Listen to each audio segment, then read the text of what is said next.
Hamburg, the second largest city in Germany. ചരിത്രപ്രസിദ്ധമായ ഈ city unique ആർക്കിടെക്ചറുകളും കൗണ്ട്ലെസ് കനാലുകളും ബ്രിഡ്ജുകളും കൊണ്ട് സമ്പന്നമാണ്.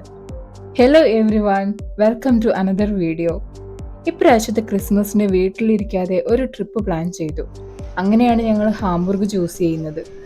ഇവിടുത്തെ ഫേമസ് ആയിട്ടുള്ള പറക്കുന്ന സാന്റാക്ലോസിനെയും ക്രിസ്മസ് മാർക്കറ്റുകളും കാണാൻ വേണ്ടിയിട്ടാണ് 25 രാവിലെ തന്നെ ഇറങ്ങിയത്. നിർഭാഗ്യവശാൽ 2 ദിവസം മുമ്പ് എല്ലാം ക്ലോസ് ചെയ്തു എന്നറിയാൻ പറ്റി.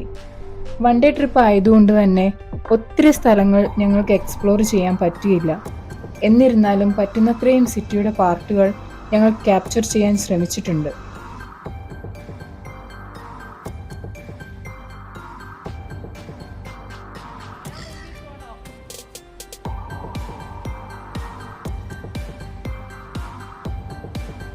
അന്നാണ് ഞാൻ ഹാംബുർഗിനെ പറ്റി അധികമാരും പറയാത്തൊരു ഇൻട്രസ്റ്റിംഗ് സ്റ്റോറി കേൾക്കുന്നത്.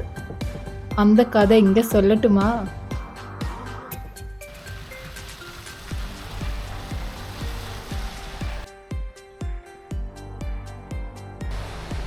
1800കളുടെ അവസാനം ഹാംബുർഗ് തുറമുഖത്തു നിന്ന് അമേരിക്കയിലേക്ക് യാത്ര തിരിച്ചു ലോർലൈ എന്ന കപ്പൽ. ഹെൻറിച്ച് മാർബർഗ് ആയിരുന്നു അതിൻ്റെ ക്യാപ്റ്റൻ. ഒരുപാട് നാളുകൾക്ക് മുമ്പ് തകർന്നുപോയ ഒരു കപ്പലിൽ നിന്നും ക്യാപ്റ്റൻ ഹെൻറിച്ചിന് ഒരു ഗോൾഡൻ ഫിഗർ ഹെഡ് കിട്ടുന്നു. അത് അയാൾ ലോർലൈ എന്ന ഷിപ്പിന്റെ മുമ്പിൽ പ്ലേസ് ചെയ്യുന്നു. എന്നാൽ ആ പ്രതിമയുടെ പിന്നിൽ ഒരുപാട് ദുരൂഹതകൾ ഉണ്ടായിരുന്നു. എങ്കിലും അതൊന്നും അയാൾ വകവെച്ചില്ല. മഞ്ഞു മൂടിയ ഡിസംബറിലെ ഒരു രാത്രിയിൽ ലോർലൈ ഹാംബുർഗ് തുറമുഖത്തു നിന്നും യാത്ര തുടർന്നു. പിന്നീട് ആ കപ്പലിനെ കുറിച്ച് ആരും കേട്ടതുമില്ല, കണ്ടതുമില്ല.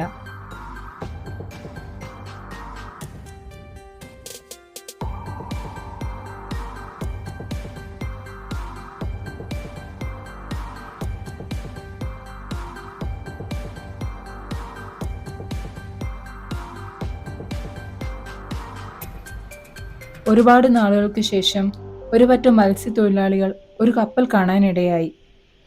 നിലാവിന്റെ വെളിച്ചത്തിൽ മിന്നിത്തിളങ്ങുന്ന ആ പ്രതിമയാണ് അവർ ആദ്യം കണ്ടത്. പിന്നീട് വിദൂരതയിലേക്ക് നോക്കി നിൽക്കുന്ന ക്യാപ്റ്റനെയും ക്രൂവിനെയും അവർ കണ്ടു. പലരും ആ കാഴ്ചകൾ പിന്നീട് കാണാൻ തുടങ്ങി.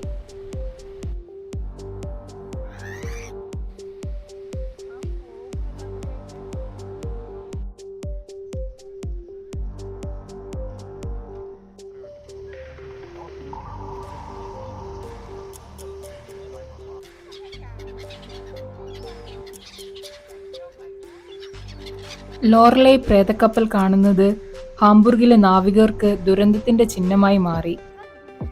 ഈ കപ്പൽ കണ്ട് യാത്ര തിരിച്ച പല കപ്പലുകളും അപകടത്തിൽപ്പെടുന്നു.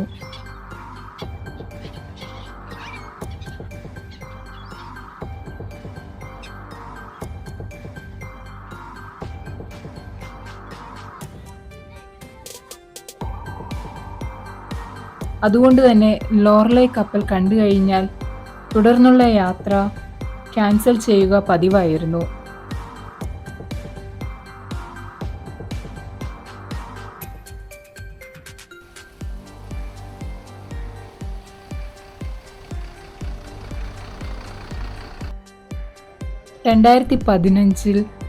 ഗോസ്റ്റ് ഹണ്ടേഴ്സ് എന്ന് സ്വയം വിശേഷിപ്പിക്കുന്ന ഒരു ടീം ലോർലൈയുടെ എന്ന് അവകാശപ്പെടുന്ന ഇമേജസ് ക്യാപ്ചർ ചെയ്തെങ്കിലും അത് വ്യക്തമല്ലായിരുന്നു. ഇന്നും ഇവിടെയുള്ള ആൾക്കാർ പറയുന്നത് മൂടൽമഞ്ഞുള്ള രാത്രികളിൽ എൽപ്സിന്റെ ആഴങ്ങളിൽ നിന്നും ലോർലൈ കപ്പലിന്റെ ബെൽ ശക്തമായി മുഴങ്ങുന്നത് കേൾക്കാം എന്നാണ്. അങ്ങനെ ഇപ്പോഴും അവസാനിക്കാത്ത ആ യാത്രയിലാണ് ലോർലൈ കപ്പൽ.